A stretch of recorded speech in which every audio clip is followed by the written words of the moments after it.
Hello friends, hope you are doing well wherever you are right now.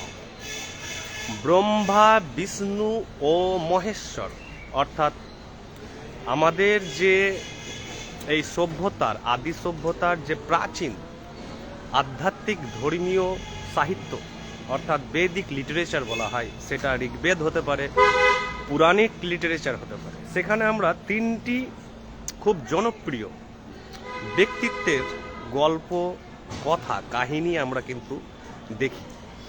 যে একধারে দেখছি ব্রহ্মা,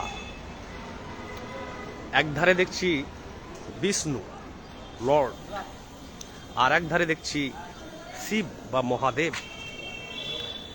কারা এরা? এরা কি কোনো দেবতা বা ঈশ্বর? কারা? তো প্রথমেই এদের পরিচয় জানতে হলে আমাদের কিন্তু মেন যে জিনিসটি জানতে হবে সেটি হচ্ছে বেদ আসলে কি। বেদে যে সমস্ত ঘটনা বা পুরাণে যে সমস্ত ঘটনা বা উপনিষদের যেসব জিনিস দর্শন মনস্তত্ত্ব আছে সেগুলো বাস্তবে কি? সেগুলো বাস্তবে হচ্ছে প্রত্যেকটি রূপক, প্রতীক, চিহ্ন, ইঙ্গিত অর্থাৎ অ্যালেগরি, মেটাফোর, সিম্বল, এগুলো নিয়ে কিন্তু রচিত হয়েছে বিভিন্ন গল্প কাহিনী। এবং প্রত্যেকটি মিথোলজি বা মিথ বা লিজেন্ড বা স্টোরির কিন্তু রূপকীয়, প্রতীকী এবং অ্যালেগরিক্যাল। এর বাহ্যিক গল্পে যদি আমরা আটকে যাই বা থেকে যাই তাহলে আমরা কিছু পাবো না, অর্থাৎ শৈল্পিক এবং নান্দনিক বিনোদন ছাড়া।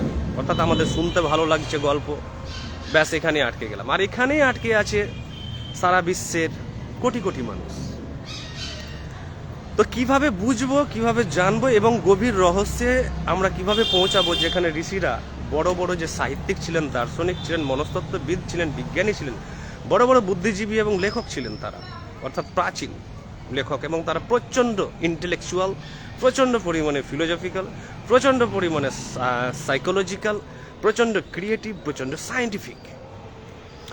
এর কারণ হচ্ছে যে এই মহাবিশ্বে যে সৃষ্টি হয়েছে তার মানে স্রষ্টা আছে। স্রষ্টা বললেই আমাদের সামনে বিভিন্ন ছবি চলে আসে, গডের ছবি, কিন্তু সে জিনিস নয়। অর্থাৎ সেখানে বলা হয়েছে বেদে দুটি থিওরি, একটি হচ্ছে ব্রহ্ম, নট ব্রহ্মা। ব্রহ্ম অর্থাৎ একটি ইম্যাটেরিয়াল সাবস্টেন্স, একটি অজর সত্তা, এই সমস্ত কিছুর স্রষ্টা তিনি, অর্থাৎ তিনি হচ্ছেন ক্রিয়েটার, অর্থাৎ ব্রহ্মা এবার সেই দেবতা। থার্ড, তিনি আবার বিষ্ণু। তো বিষ্ণুকে, বিষ্ণু হচ্ছে সাস্টেনার, অর্থাৎ প্রিজার্ভার, যিনি নিয়ন্ত্রণ করে রেখেছেন, সব কিছু ব্যালেন্স করে রেখেছেন, যিনি এই ব্যক্ত অব্যক্ত সমস্ত যে প্রাকৃতিক ফোর্সেস বা লজ আছে সেগুলোকে তিনি সাস্টেন করে রেখেছেন, অর্থাৎ ব্যালেন্স করে রেখেছেন।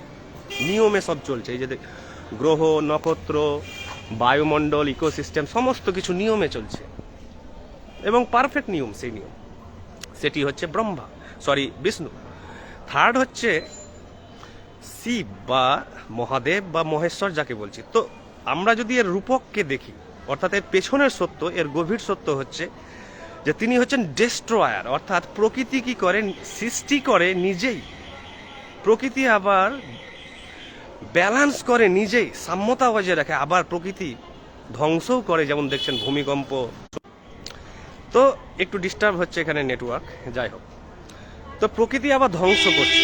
তাহলে প্রকৃতির তিনটি পার্সোনালিটি বা অ্যাট্রিবিউটস, একটি হচ্ছে ব্রহ্মা, একটি হচ্ছে বিষ্ণু, আর একটি হচ্ছে শিব। অর্থাৎ তিনটি এলিমেন্ট রূপকীয়, অ্যালেগরিক্যাল অর্থে, মেটাফরিক অর্থে কিন্তু এটি দেখানো হয়েছে গল্পের মাধ্যমে বা স্টোরির মাধ্যমে। তো সেম যে কসমিক এই জগতে যে মহাবিশ্বে ঘটছে, এই তিনটি নিয়ে জিনিস নিয়ে কিন্তু এই মহাবিশ্বের মেন ফান্ডা। সেম জিনিস হচ্ছে আমাদের ব্যক্তি চেতনার ক্ষেত্রে, অর্থাৎ ইন্ডিভিজুয়াল কনসাসনেস। যে ইন্ডিভিজুয়াল কনসাসনেস অর্থাৎ আমি ব্রহ্মা, আমি বিষ্ণু, আমি মহেশ্বর, কিভাবে? অর্থাৎ প্রত্যেকটি ব্যক্তি, প্রত্যেকটি প্রাণী, অর্থাৎ আমার দেখার ওপরেই নির্ভর করছে আমি জগৎ কিভাবে দেখব।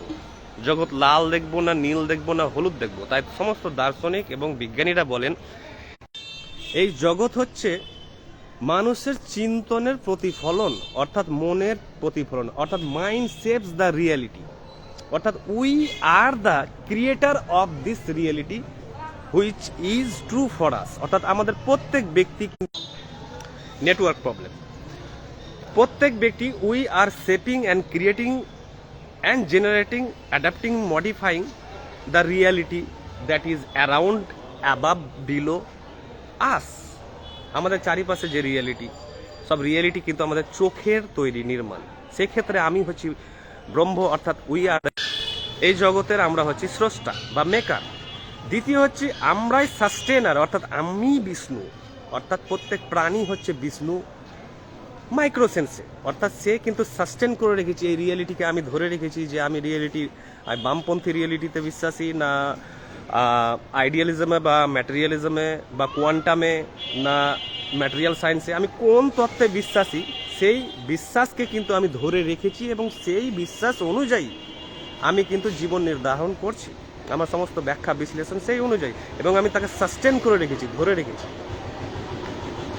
আমি হচ্ছি সেই এই রিয়েলিটিরই আবার আমি হচ্ছি ধ্বংসকারী, অর্থাৎ ডেস্ট্রয়ার।